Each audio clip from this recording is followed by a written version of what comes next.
사권 1장 모든 경건한 자들의 어머니로서의 연합을 유지해야 될 참된 교회, 계속 교회론에 대해서 칼빈이 우리에게 들려주는 중요한 내용들을 살펴봅니다. 오늘은 가시적 교회, 그 구성원의 표지 7항에서 9항까지를 해설하도록 하겠습니다. 불가시적 교회라 함은 양자됨의 은혜를 입고 성령의 거룩케 하심을 통해서 하나님의 자녀이고 그리스도의 참된 지체가 된 자들의 모든 연합을 의미합니다. 현재에 존재하고 있는 성도들뿐만 아니라 이 불가시적 교회 안에는 세상이 시작된 이래로 택하심을 입은 모든 하나님의 자녀들이 전부 다 이 불가시적 교회의 안에 다 포함이 되는 것이죠. 반대로 가시적 교회라 함은 교회라는 구별된 명칭을 가지고 세상에 살아가는 많은 사람들 가운데서 하나님과 예수 그리스도를 예배한다고 고백하는 자들의 구별된 무리를 의미하는 것입니다. 그러나 여기 계신 분들은 가시적 교회에 포함되어 있으면서 또 불가시적 교회의 일원인 그런 존재가 되는 거죠. 근데 그것이 그렇게 자동적으로 간단하게 되어지는 문제는 아니라는 것을 이제 이야기하는 겁니다. 세례를 통해서 믿음에 속한 삶을 시작하고 성찬에 정기적으로 참여함으로 참된 교리와 사랑으로 하나가 되었음을 증명하고 주의 말씀 안에서 하나가 되며 복음을 전하는 일을 위해서 그리스도께서 정하신 모든 거룩한 사역을 보존하는 무리, 그들이 바로 가시적 교회의 형태로 존재하고 있는 것이다. 그것을 우리가 통칭교회다 이렇게 이야기를 하는 것이라는 겁니다. 그런데 문제는 이러한 가시적 교회 안에는 신앙의 고백이 분명한 신실한 신자들만 존재하는 것이 아니라 어떤 의미에서 그리스도와 관계가 없고 그저 신자라는 이름뿐인, 그래서 그의 삶의 단면들을 쪼개어 보면 여전히 위선과 외식을 행하는 자들이, 그들은 사실 성도라는 표현과 구별해서 교인이라고 불러야 되는데 이런 자들도 가시적 교회 안에는 존재한다 라고 칼빈이 얘기하는 거죠. 그러니까 가시적 교회에 소속되어 있다고 해서 불가시적 교회 안에 당연히 포함되어 있다고 생각해서는 된다는 것입니까? 안 된다는 것입니까? 이해를 못하셨어요? 가시적 교회에 소속되어 있다고 해서 나는 당연히 불가시적 교회, 유니버설 처치 안에 나는 당연히 포함이 되어 있다라고 생각해서는 안 된다는 거죠. 안 된다는 거. 가시적 교회 안에, 지역 교회 안에 소속이 되어 있어도 불가시적, 우주적 교회 안에는 포함되지 않을 수가 있다는 것입니다. 보편적 부르심과 우리가 유효적 부르심을 구분해서 생각하듯이 이 부분도 명확하게 구별될 필요가 있다는 것입니다. 그래서 청교도들은 신실한 말씀의 권위를 절대적으로 신뢰하고 신봉했던 청교도들은 가시적 교회 안에 있는 신자와 불신자를 그럼 어떻게 구별할 것이냐라고 할 때, 어떻게 자연적으로 구별시켜서 그것을 드러내게 할 것이냐라고 할 때 설교하는 목회자들이 분명한 복음을 선포하면 된다 이렇게 봤던 겁니다. 예수 십자가의 분명한 복음, 전적 타락과 부패의 인간의 실존, 인간이 죄인이라는 사실에 대해서 가감없이 올바른 복음을, 십자가만이 우리에게 유일한 희망인 사실을 가감없이 선포하면 계속 그 말씀을 들으면서 결국은 그 복음 앞에 복종되고 굴복돼서 신자가 되는 사람들이 있고, 더 이상 제발 죄를 좀 그만 설교하라고, 당신이 뭔데 우리를 그렇게 기분 나쁘게 허구한 날 우리한테 죄인이라고 얘기하냐고, 나는 위로가 필요하고 사랑이 필요하기 때문에, 그리고 찬송도 시편 그 이상한 찬송 말고 내가 어렸을 때 교회에서 부르던 그 복음송, 나는 그런 게 더 좋기 때문에 그런 거 하는 교회로 가겠습니다. 이제 그런 사람들은 그렇게 해서 자연적으로 분리가 돼버리는 이런 일들이 일어난다고 본 겁니다. 그러니까 목회자가 타협하지 말고 선명한 복음을 선포하다 보면 가시적 교회 안에 소속되어 있으나 불가시적 교회 안에 소속되어 있지 않은 사람들은 결국 그 정체를 드러내고 그 무리로부터 이탈하게 되는 일들이 일어난다 이렇게 본 거죠. 참 중요한 부분 같습니다. 그럼 오늘날 교회에 왜 가시적 교회 안에 신자가 아닌 사람들이 교인이라는 이름으로 이렇게 많이 존재할 수 있느냐? 그럼 정확한 이유를 여러분들이 아시겠죠? 복음이 선포되지 않기 때문입니다. 복음이 선포되지 않으면 뭐가 선포되는데, 모두가 들어서 즐겁고 재미나고 유익되고 감동적이고 인간의 그 자기 연민을 깊이 건드려주는 이런 설교가 유행하기 때문에, 들어서 심지어 불신자들이 와서 앉아서 들어도 굉장히 고개가 끄덕여지고 수긍되고 용납되고 동의되는 이런 말씀들이 설교를 통해서 복음이 아닌 것이 전달되기 때문에, 교회 안에 이제 신자보다는 불신자들의 무리가 더 많이 그 교회를 차지하게 되고, 따라서 교회는 건강한 교회가 될 수 없는 이런 문제들이 발생하게 된다는 것입니다. 칼빈은 이 부분을 힘주어서 강조하고 있습니다. 그러니까 그런 자들의 특징은 야심, 탐욕, 욕망을 제어하지 못하고 쟁투를 일삼고 늘 싸워, 교회 안에서 늘 팔을 만들어서 싸우고 악담하고 매우 부적절한 부정한 삶을 은밀하게 살아간다는 것이죠. 이러한 문제는 인간의 죄성과 그 연약함으로 아주 잠시 혹은 정말 그 연약함 때문에 어쩔 수 없이 이렇게 간혹 드러나는 이런 경우가 아니라 거의 항상 이러한 모습에서 벗어나지 못하는 삶이 지루하게 이어진다는 것이죠. 누구에게요? 가시적 교회 안에는 있으나 불가시적 교회 안에 소속되지 않은 사람들에게서. 이러한 자들이 버젓이 신자라는 이름으로 교회를 출입하게 되는 일들이 가시적 교회 안에서는 얼마든지 일어날 수 있다는 것입니다. 그런 일이 가능한 것은 교회라는 공동체는 세상과 달리 죄를 짓고 위법을 저질렀다고 해서 즉각적으로 사법적으로 처벌을 받거나 혹은 권징이 올바로 성경적으로 엄격하게 그 교회 안에서 시행되고 있지 않기 때문이다. 이렇게 칼빈은 설명을 합니다. 그러므로 이러한 부분은 순수한 교회, 참된 교회를 세워나감에 있어서 매우 중요한 부분이 아닐 수 없는 것이죠. 참된 교회의 표지와 이러한 원칙을 엄수하면 교회는 순수함을 지켜나가게 되어 있습니다. 점점 더 교회는 퓨어하게 되어 있어요.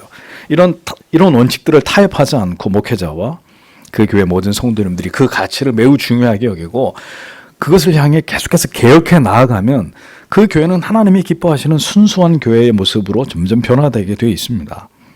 그러나 이런 일들을 교회가 소홀히 여기고 무조건 양적으로 팽창하고 더 많은 사람들이 모이고 이런 것들로 교회가 존재하는 이유와 목적이 치우쳐버리게 되면, 그래서 사람을 기쁘게 하는 것으로 전락하게 되면 그 교회는 겉으로는 성장하고 커지고 많은 사람들이 출입하는 교회가 되어갈지 모르겠지만 하나님과는 무관한 것이 될 수밖에 없다는 것입니다.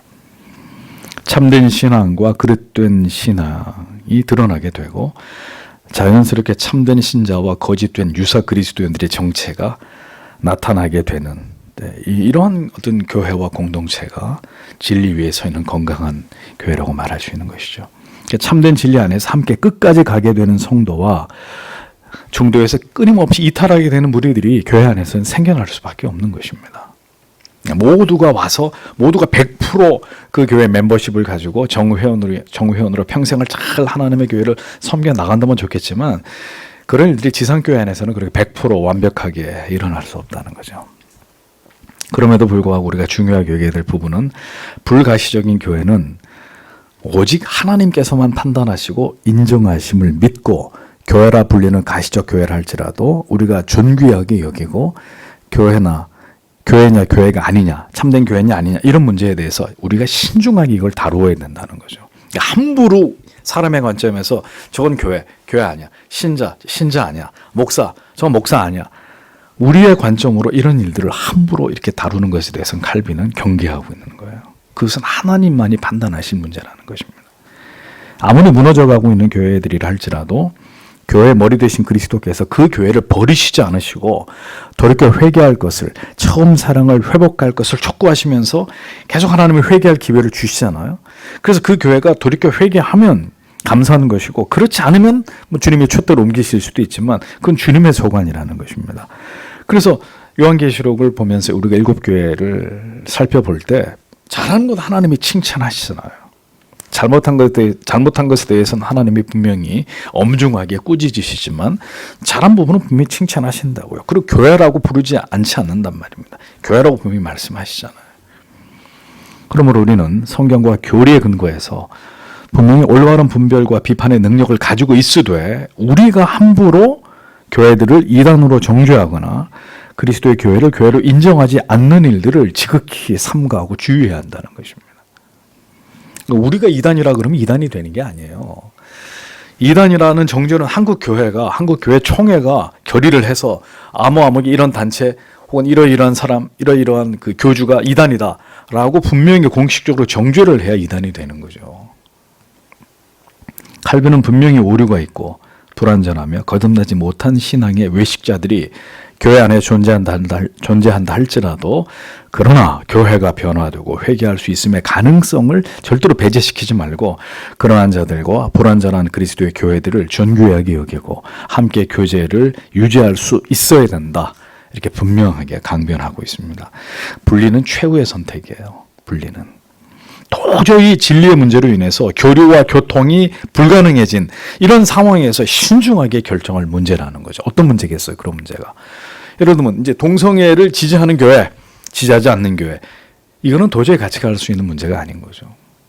그러니까 그런 정말 진리의 문제에 있어서 타협할 수 없는, 양보할 수 없는 이런 문제 때문에 교회가 각각 분리되는 이런 경우가 아니라면, 이게 진리의 문제가 아니라면, 아디아포라의 문제라면 그런 부분까지 각을 세워가지고 서로 정죄하고 비난하고 싸우고 이것은 결코 하나님이 기뻐하시는 문제가 아니라는 것입니다. 언제나 교회의 머리 되신 그리스도께서 그 촛대를 옮기셨음에 대한 명백한 증거가 보이지 않는다면 우리가 교회를 속단하는 일은 피해야 될 일이다. 그럼에도 불구하고 임의로 교회를 판단하고 스스로 독선적으로 교회를 임의대로 이탈하는 일은 심히 안타까운 일이 아닐 수 없는 것입니다. 성도는 그런 일들을 분명히 지양해야 된다라는 것이죠. 8번째, 인간의 판단의 한계와 하나님의 배려입니다. 주님께서는 특정한 표지들, 증표들을 통해서 지상에 있는 교회들, 성도들이 분명하게 알아야 될 바를 분명히 지적해 주셨습니다. 누가 진정한 거듭난 성도이냐, 참된 교회냐, 그렇지 않느냐의 문제는 하나님이 판단하실 일이라고 했습니다. 하나님의 주권입니다. 사람들이 그래서 자기들의 그 속단이 얼마나 어리석고 잘못된 것인지를 하나님이 깨닫게 하기 위해서 하나님이 종종 어떤 일들을 경험하게 하신다라고 칼빈이 여기서 설명을 하죠. 그게 어떤 일이냐? 그것은 우리의 지혜를 뛰어넘는 일들인데 예를 들어서 이렇게 설명하는 겁니다. 칼빈은 만약 그대가 볼 때 도저히 소망이 없어 보이는 악인이 있다는 거예요. 저런 사람이 과연 예수를 믿을까? 라고 생각했던 그 악인이 하나님의 선하심으로 그에게 베푸신 은혜와 자비와 긍휼로 말미암아서 참된 신앙의 길로 인도함을 받아서 완전히 변화되는 일들이 일어납니까? 안 일어납니까? 일어난다는 거죠. 반대로 누구보다도 예수를 잘 믿는 것처럼 보이는, 그가 확고한 진리 위에 서 있는 것처럼 보이는 이런 사람이 어처구니 없이 타락하게 되는 경우들이 일어납니까? 일어나지 않습니까? 일어난단 말이에요. 대단히 존경받던 목회자, 장로님, 교회 안에서 정말 덕망 있는 것처럼 보였던 아무개 성도님이 어느 날 그의 추악한 면이 드러나면서 정말 그 사람이 그런 일을 했다고 그 감춰진 죄악된 것이 이렇게 드러나면서 하루아침에 우리가 알았던 그 사람이 아니라는 것을 발견하게 되는 이런 일들이 벌어진다는 거죠. 하나님이 그런 일들이 일어나도록 허용하신다는 것입니다. 왜요? 그걸 통해서 뭘 우리에게 깨닫게 하시는 것입니까? 우리의 지혜와 판단이 얼마나 어리석은지를 그런 일들을 경험하게 하는 것을 통해서 깨닫게 하신다는 거죠. 그러니까 함부로 우리의 관점에서 교회든 성도든 비판하거나 정죄하거나 낙인 찍는 이런 일들은 분명히 우리가 경계해야 될 일이라는 것을 하나님이 깨닫게 하신다는 거죠. 우리가 경솔했다는 것을, 우리의 판단이 얼마나 부정확한지를 보게 하신다는 것입니다. 그래서 매우 부패한 사람이라 할지라도, 그런 교회라 할지라도 하나님의 뜻이라면 다시 이렇게 세워지고 새롭게 하실 수 있는 것이고, 매우 신실해 보이고 심지어 존경받고 다른 사람은 다 넘어져도 저 사람은 절대로 넘어질 것이라고 생각지 않았던 성도나 목회자나 이런 사람들조차도 넘어지고 무너지는 것을 통해서 우리의 편견과 선입견이 그릇된 것이 얼마나 그릇될 수 있다는 것에 대해서 하나님이 깨닫게 하신다, 이렇게 칼빈이 얘기하고 있는 것입니다. 그래서 이 부분에서 아우구스티누스의 통찰을 칼빈이 인용을 하면서 기가 막힌 얘기를 하고 있죠. 하나님의 은밀한 예정에 따라서 많은 양들이 바깥에 있고 많은 늑대들이 안에 있다. 아우구스티누스가 한 말입니다. 은밀한, 그분의 은밀한, 인간이 다 알 수 없는 그분의 예정 안에서 지금은 많은 양들이 늑대처럼 저 밖에 있을 수 있고 양처럼 보이는 많은 늑대들이 지금은 예배당 안에 양처럼 머물러 있을 수 있다. 굉장히 무서운 말이죠. 우리는 양인지 늑대인지 모르기 때문에 우리가 이런 것들을 판단하는 것을 주의해야 된다는 거죠. 누가 양이고 누가 늑대인지 알지 못한다면 끝까지 이것에 대한 판단은 유보하고 그 문제를 하나님 앞에 맡기는 것이 합당하다. 이렇게 우리에게 교훈하고 있는 것입니다. 택자들 가운데는 하나님이 누구인지도 모르고 자기 자신이 어떤 존재인지도 알지 못하는 자들이 분명히 존재합니다. 하나님은 그런데 그런 자들조차도 자기 백성으로 정해 놓으셨단 말이에요. 그러니까 여러분들이 누군가를 볼 때, 어떤 성도를 볼 때 아무것도 몰라요. 뭐 교리도 모르고 뭐 아무것도 교회사도 모르고 성경은 더더군다나 그러면 아유 저거 신자 아니야. 이렇게 봐서는 안 된다는 거죠. 왜? 그 사람이 나중에 나보다 더 하나님에 대해서 깊이 알고 더 뜨겁고 열렬히 나보다 더 하나님을 잘 섬길 수도 있는 거 아니겠습니까? 그러니까 하나님이 지금은 그렇게 무지하고 목매한다 할지라도 하나님이 자기 백성으로 정해 놓으셨을 수 있다는 거죠. 그리고 시간이 지나면서 그를 정말 변화시켜서 아주 성숙한 그리스도인으로 하나님이 만드실 수도 있다는 것입니다. 반대로 하나님의 자녀임에 틀림없어 보이는 표지들을 공공연히 달고 있는 자들 가운데서도 그 가운데 끝까지 구원의 종착역까지 가게 될 자와 그렇게 되지 못할 자들이 있을 것에 관해서도 하나님만이 오직 그것을 아실 뿐이다라는 것을 우리가 절대로 가볍게 생각해서는 안 된다는 거죠. 그래서 여러분 그런 얘기를 하는 우스갯소리로 끝에 가봐야 한다고. 네. 끝에 가봐야 한다고. 그래서 여러분 어떤 장로님이 임종하시면서 목사님이 장로님에게 장로님 하늘문이 열리고 주님이 장로님을 기다리고 계시는 게 보이시죠? 그래서 장로님이 은혜스럽게 예 목사님 예, 저는 이제 주님의 품에 안깁니다. 이래야 되는데 그래서 목사님이 구원의 확신이 있으시죠? 그러니까 장로님이 모르겠습니다. 그런 황당한 일이 생기는 거죠. 죽음 앞에서. 다만 하나님께서 그 자녀로 인정하시는 자들에 대해서 어느 정도 우리가 그것을 가늠하고 알 수 있도록 우리의 능력에 맞추어서 그 표지와 판단의 근거를 하나님이 우리에게 알게 해주신 부분이 있다는 거예요. 너희는 몰라도 돼! 이렇게 하시지 않고 그 최종적 판단은 하나님이 하시지만 그럼에도 불구하고 드러나는 표지와 어떤 판단의 근거들을 일부 우리에게 보여주셔서 그걸 통해서 우리가 분별할 수 있도록 하셨다는 겁니다.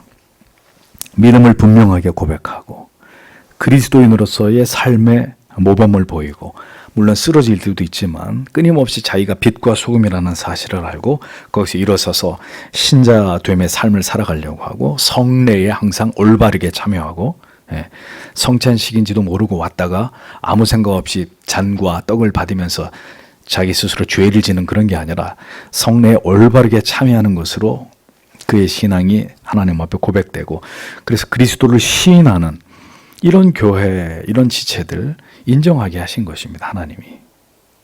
바른 믿음을 가진 바른 교회다. 바른 성도다. 그렇게 하나님이 우리로 하여금 그것을 구분할 수 있게 해주셨다는 뿐만 아니라 더 나아가서 교회 또한 분명하게 드러나는 표지를 통해서 세 가지 알고 계시죠? 진정한 그리스도의 몸으로서의 교회를 알도록 배려하셨다는 거죠. 세 가지 분명한 교회의 표지가 그 교회에서 성실하게 나타나는 것을 보면서 이 교회가 바른 교회구나. 하나님이 기뻐하시는 바른 뜻을 추구해 나가는 교회로구나 라는 것을 알 수 있도록 배려해 주셨다는 것입니다. 그러므로 우리는 이러한 근거를 통해서 그리스도의 몸으로서의 건강하고 바름을 지향해 나가는 교회와 그렇지 않은 교회를 우리가 알 수 있는 것입니다. 알 수 있는 것입니다. 그래서 9번째로 교회의 표지를 이야기합니다. 자, 이러한 교회 모습은 우리 눈에 어렵지 않게 드러나게 된다는 거예요.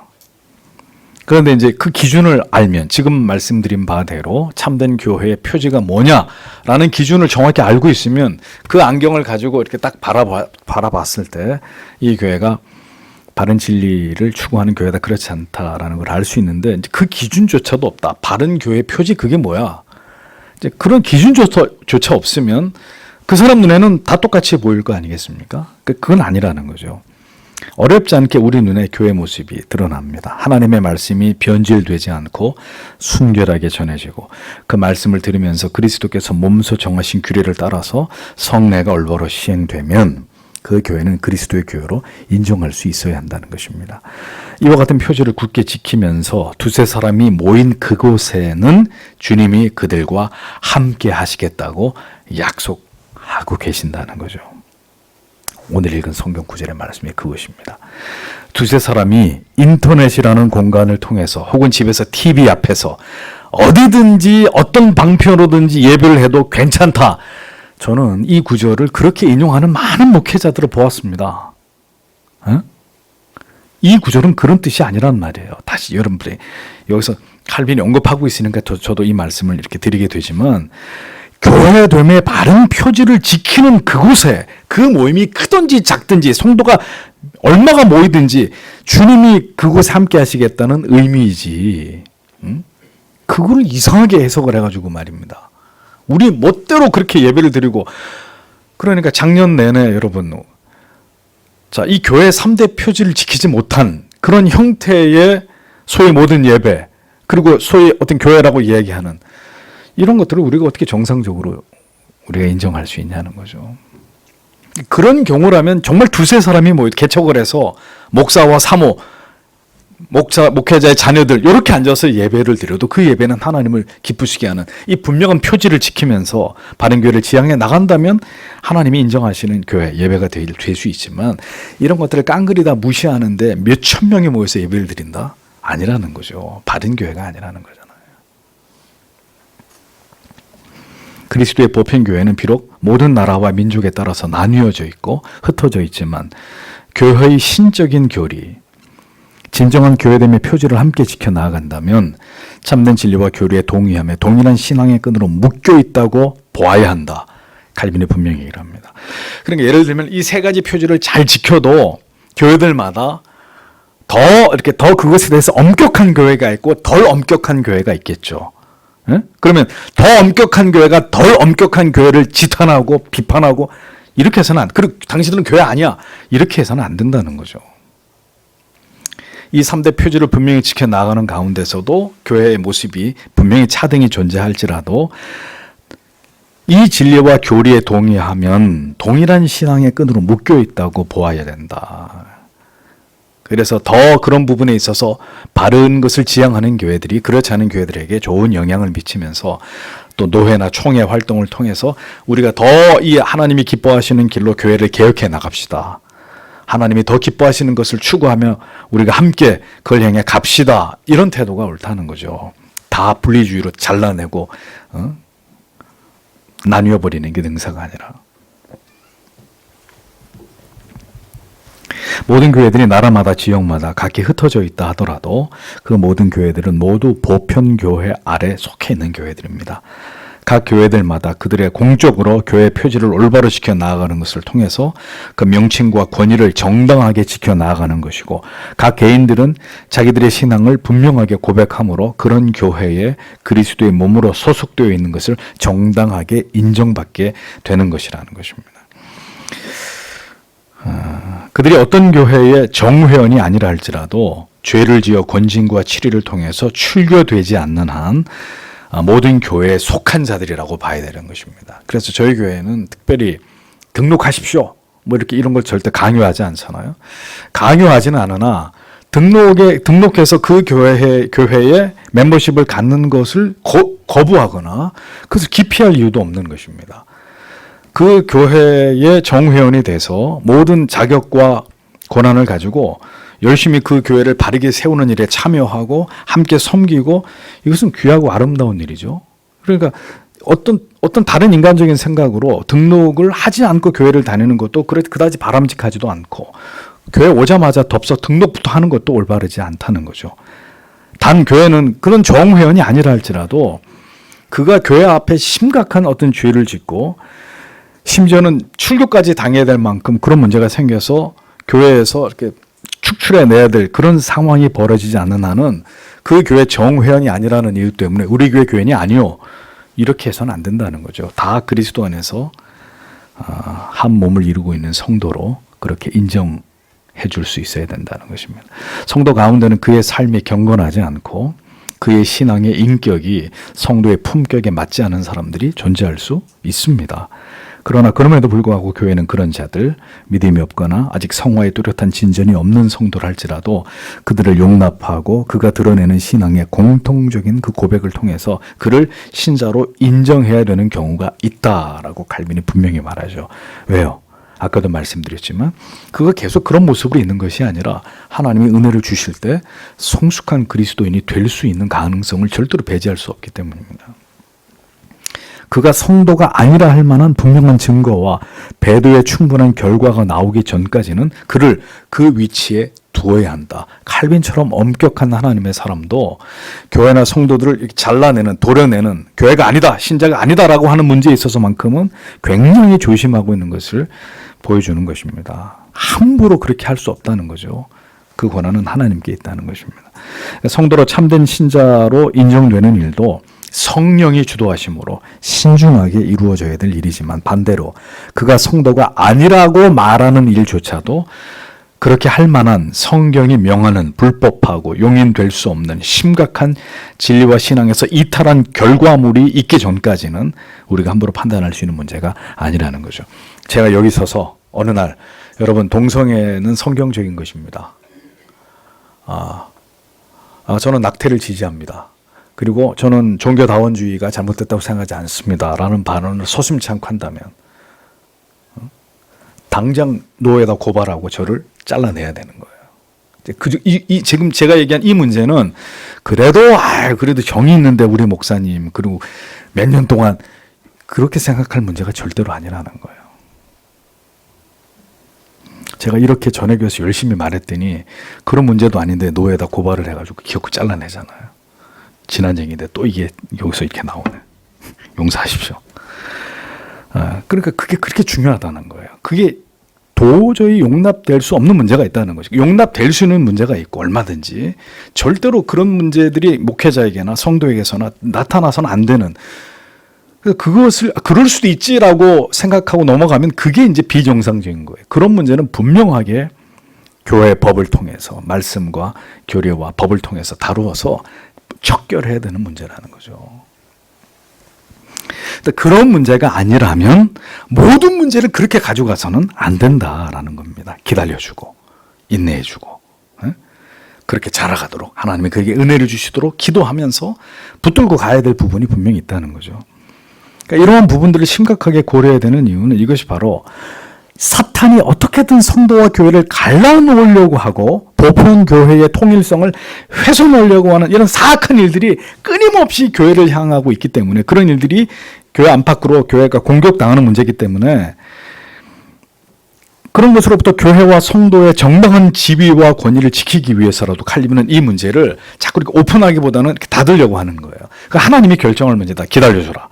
그게 진짜 교회에서 쫓아내야 될 만큼 중요한 진리의 문제가 아니라면 그 문제를 그렇게 가져가서는 안 된다. 이렇게 얘기하는 거예요. 이런 문제를 자꾸 오픈해가지고 문제가 생길 때마다 이렇게 하면 사탄이 원하는 하나님의 교회가 깨지고 성도가 나뉘어지고 쪼개지는 이런 일들이 왜곡표고 교회 안에서 일어나게 돼. 그러면 멀쩡한 교회가 어디 있겠어요? 다 쪼개지고 다 분리되고 산산조각이 나는 거죠, 교회가. 사탄이 박수치는 일들이 교회 안에서 일어난단 말입니다. 그래서 신중해야 된다는 거예요. 그러므로 우리는 언제나 우리 자신이 바른 신자가 되고 올바른 교회로 세워져 가는 일에 대해서 지대한 노력과 그 일에 집중할 필요가 있고, 그 외에 성도와 교회를 판단하고 정죄하는 일에 대해서는 삼가 매우 조심하고 주의할 필요가 있다라는 것을 잊지 말아야 되는 것입니다. 참 어려운 시대를 지나가고 있습니다.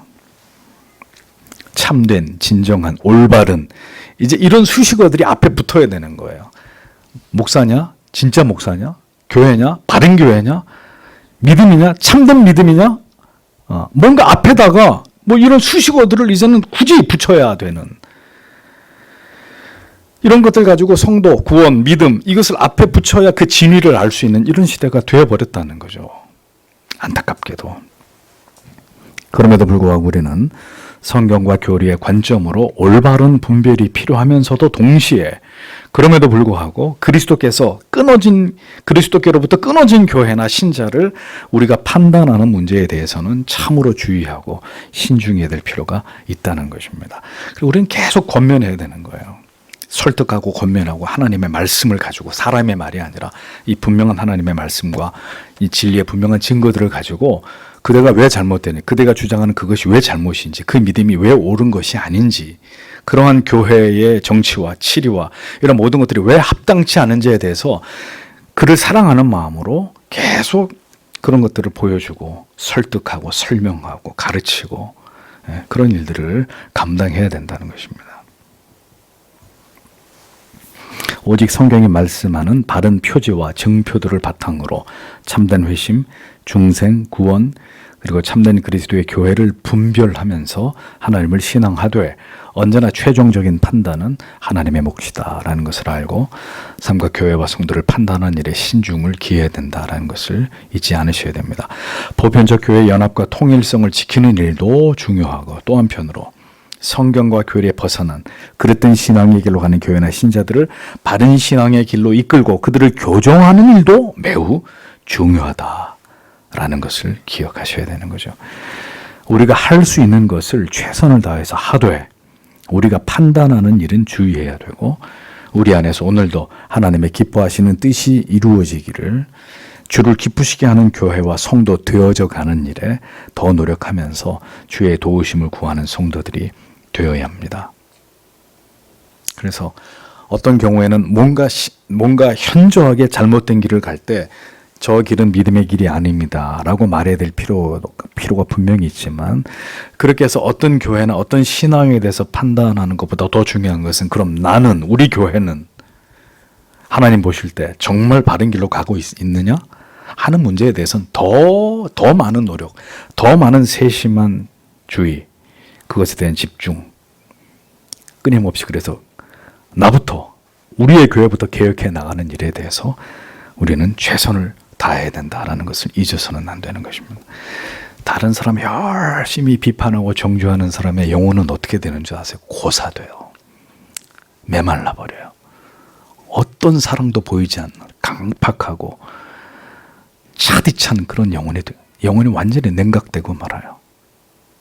그게 참 어려운 일이고 주의해야 될 일이라는 것입니다. 주의 뜻이 더 분명하게 교회와 성도에게 나타나고 하나님의 판단하심에 따라서 모든 것이 드러나게 될 것이라는 것을 우리는 믿어야 합니다. 믿어야 합니다. 혼란의 시대 속에서 우리가 어떻게 교회를 중심하여 바른 믿음을 지켜 나아갈지 주께서 우리를 그 길로 인도해 주시기를 오늘도 간절히 기도하는 우리들이 되기를 원합니다. 주께서 고치시고 주께서 회복시키시고 바른 신앙의 길로, 바른 진리 가운데로 주님이 사랑하시는 교회들과 택하신 백성들을 반드시 이끌어 가십니다. 그것을 믿고 기도해야 되는 것이죠. 주님, 교회를 그렇게 인도해 주십시오. 성도님들을, 아직 무지한 하나님의 백성들을 그 길로 하나님 부디 이끌어 주십시오. 이것이 오늘도 우리가 힘써 마음을 다해서 기도해야 될 기도의 제목이라는 것입니다. 기도하겠습니다.